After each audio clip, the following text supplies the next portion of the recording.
So now I want to introduce the speaker for this evening before we get on to the cultural showcase. Last December, a little town in Arkansas made national news, national history, by electing the youngest mayor ever in the United States. And we are really excited to have him here with us today. Still 18, I believe. Mr. Jaylen Smith, come on in.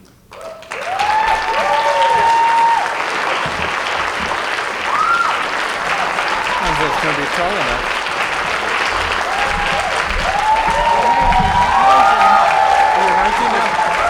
He's getting older all the time. You can take the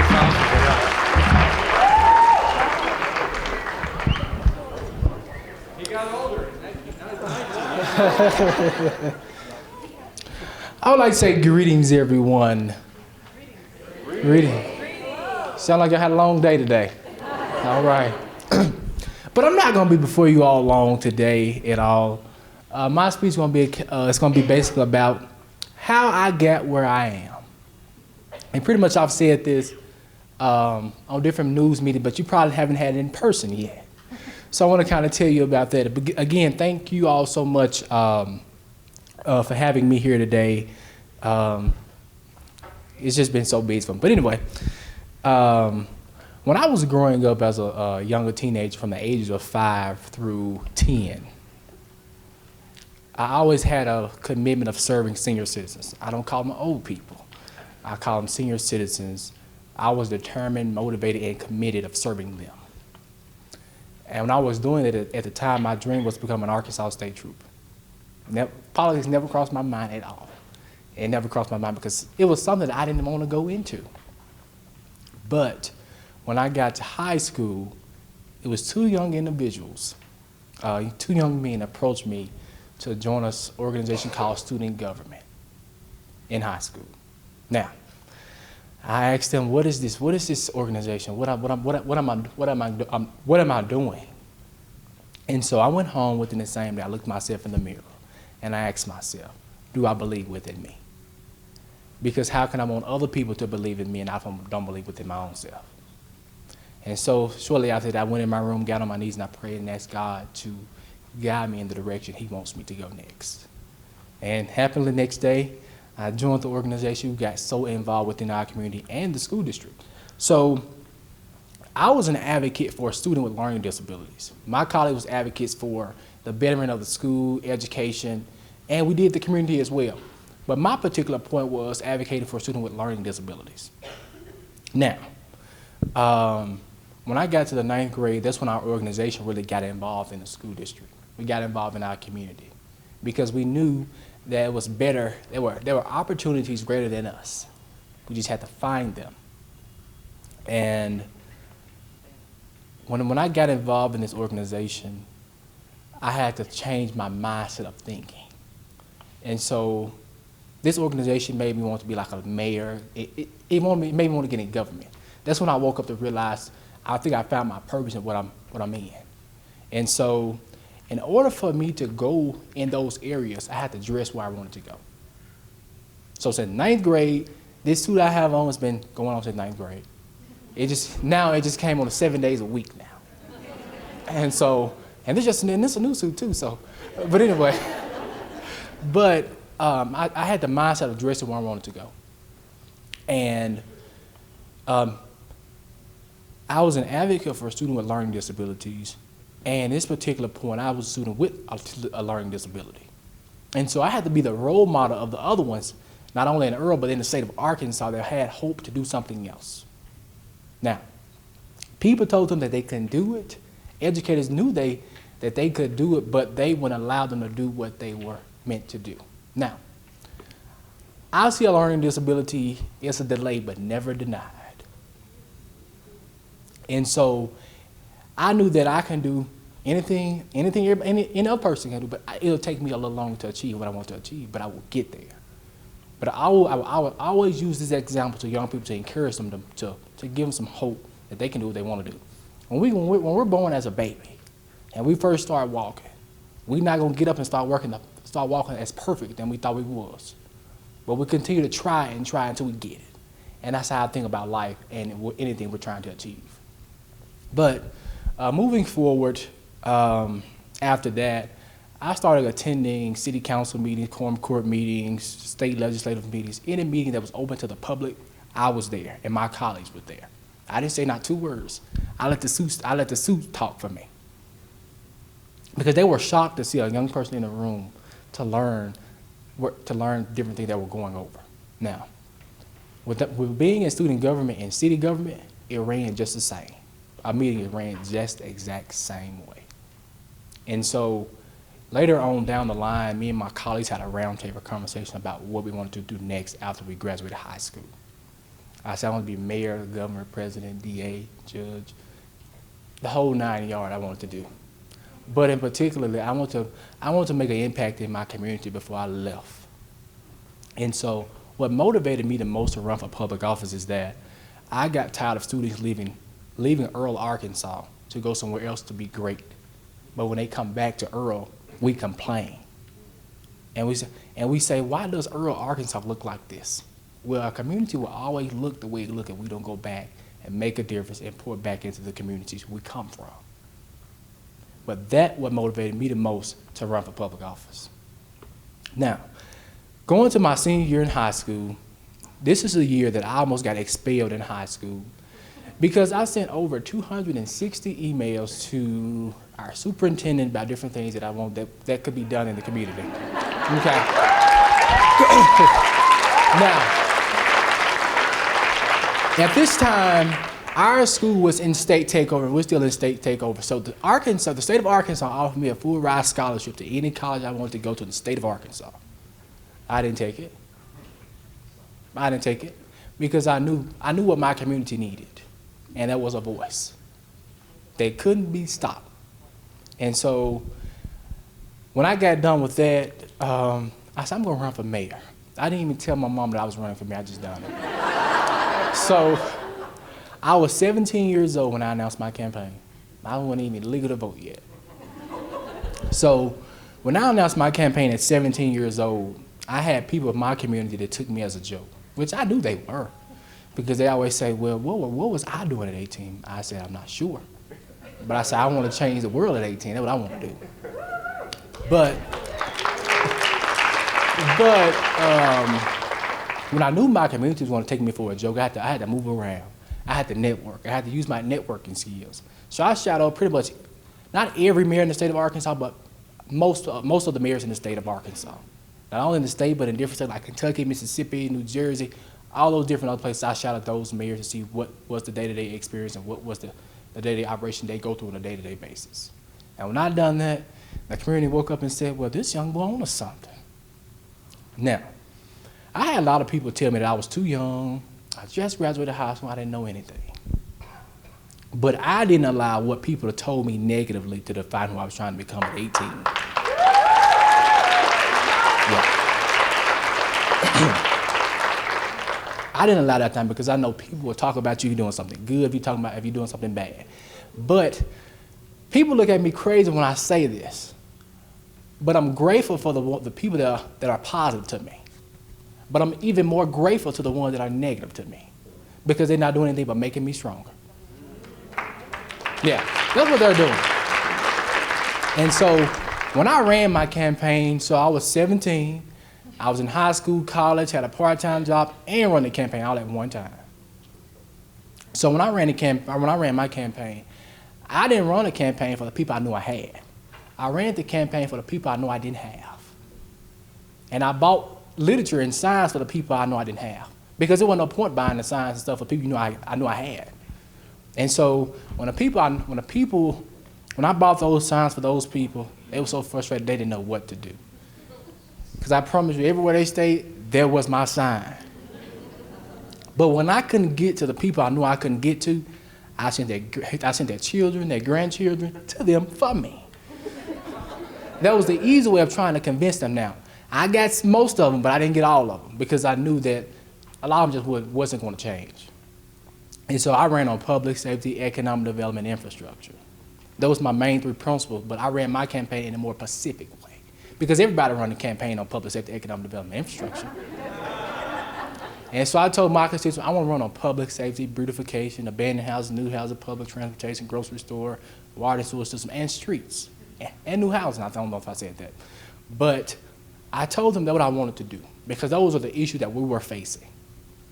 Now, when I first opened my mouth, I said, I'm not going to tell you nothing I know I can't do.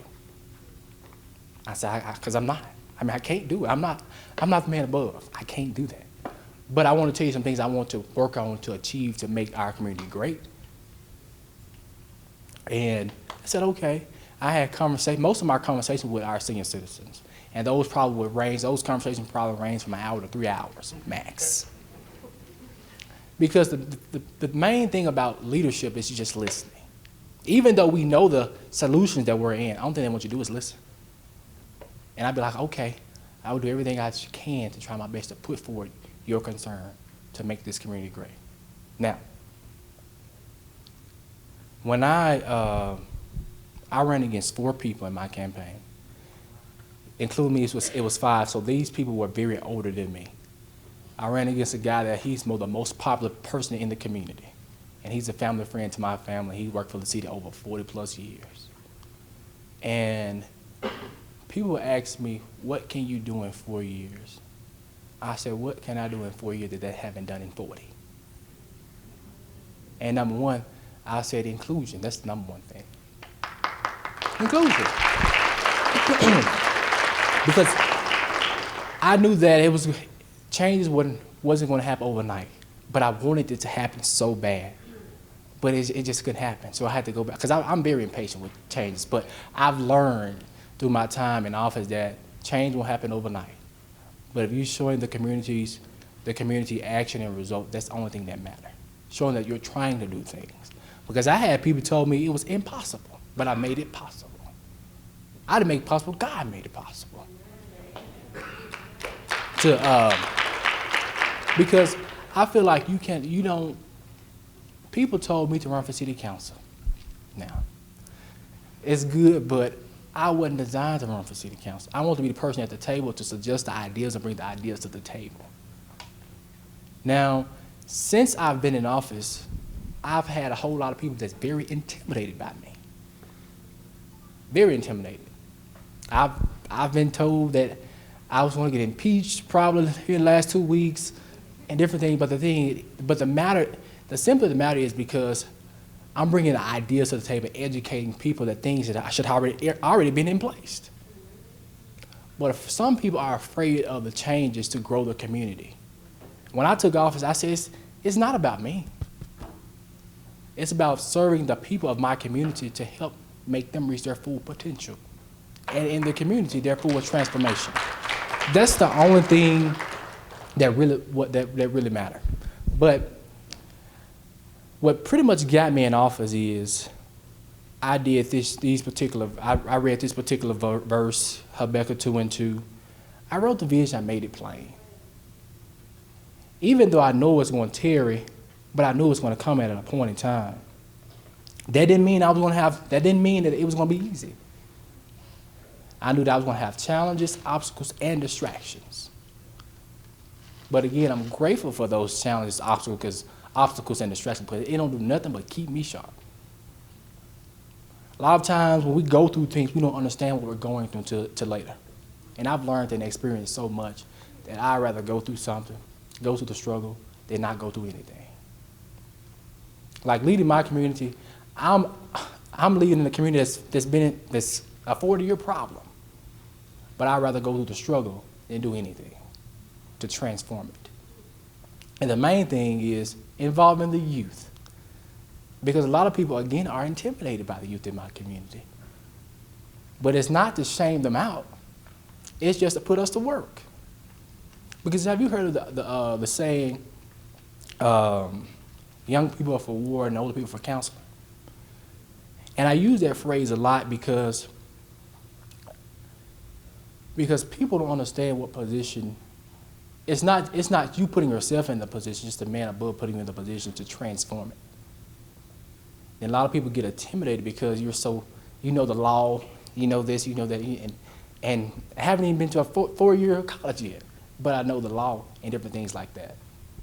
And people are just so intimidated. But I want to read some things to you right quickly, briefly. I'm not going to be much more longer. But I just want to encourage you, if you feel like that you can lead a community, do it. Because if a wise man once said, if your voice can change a room, your voice can change a city. If your voice can change the city, your voice can change the state. If your voice can change the state, your voice can change the world. And that's true. It really can. And so I want to read something to you that comes out of Jeremiah 29:11. For I know the plans I have for you, declares the Lord, plans to prosper you, not harm you, plans to give you hope and a future. And so, have you heard of the saying, plan your work and work your plan? That's what we have to do. We have to put it in writing to put it in writing, because I've learned over time, once you write it down and you cite that vision, you make it plain that you want to achieve something, it's already done. We're just doing the groundwork to get where we want to be. And so this last part, and if you remember nothing else, I want you to remember this. There are people who come in your life sometimes for a season. They are meant to be there always. Sometimes we find ourselves hooked with people that we think are there for a lifetime, but they were meant to be there for a season. There are people who come in your life like boosters for a rocket. When the aircraft reaches a certain altitude, the boosters fall off. Some people aren't equipped to handle the altitude you're going to. So don't be afraid when they fall off. They're not bad people. They just can't go where you're trying to go. And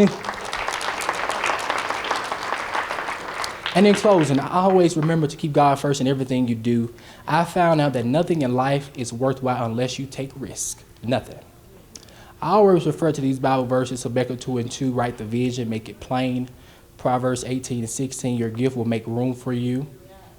If anyone lack of wisdom, he or she should ask God, who gives it freely. And so, in closing that, I just want to continue to encourage you to never stop dreaming. Don't matter how high the dream is, you're going to achieve that dream. You're going to have obstacles, you're going to have challenges, but continue to face those obstacles and those challenges on the face front to achieve what you want to achieve. Now, a lot of people can't tell you what you want to do. They can't make you do what you need to do. Only you and God know what you want to do. Now, a lot of people may suggest, I think you should do this, I think you should do that, but it's all according to what you want to do, because you have to put the best foot effort in whatever you're trying to do. You'll never know how great you are unless you try. You have to try. And it's okay to fail, because failure is nothing going to do nothing but make you better and more successful. I fail pretty much not all the time, but I fail in some areas. But I'm not afraid to admit when I fail. I'm not admit, because I know that I'm going to be better than I'm going to be better in that area that I was in. Then, I know I've said closing, but I just got to put these out here too. I've learned when I was growing up, I always had people that were fake to me, that lied to me, that hurt me more than they helped me. But now, I'd rather for people to be truthful to me, to help me grow, versus somebody that's lying to me and being fake to me in my face. Now, people that are truthful to you are going to catch where you mess up at. There's nothing wrong with that. They just want you to grow in the area that you made the mistake. But a lot of times we don't realize as people that a mistake's okay. Everybody make mistakes. We weren't born to be perfect. We wasn't born to be perfect. And this last piece here, listen to your parents and your grandparents. Because we're living in a time now in this generation that people pretty much around this country, but mainly where I stay in Arkansas and Memphis, that we don't like to listen. As young people, we don't like to listen to what people are telling us. Now, we think we lived the life, but we ain't lived. Our parents and our grandparents know what's best for us. They're there for a purpose. They're not there to hurt us, but they're there to better prepare us. If they say don't go, because they know something's gonna happen. I'm telling you, I've been through the same thing. I was a kid that I always wanted to go places, but my mom said, no, you're not going anywhere. And so when she told me that, I went outside and I just vented. But I knew as growing up even more, and I realized that my mom was there to better prepare me versus she was there to hurt me. And I'm very grateful for that. And thank you so much again for having me here, and never stop dreaming.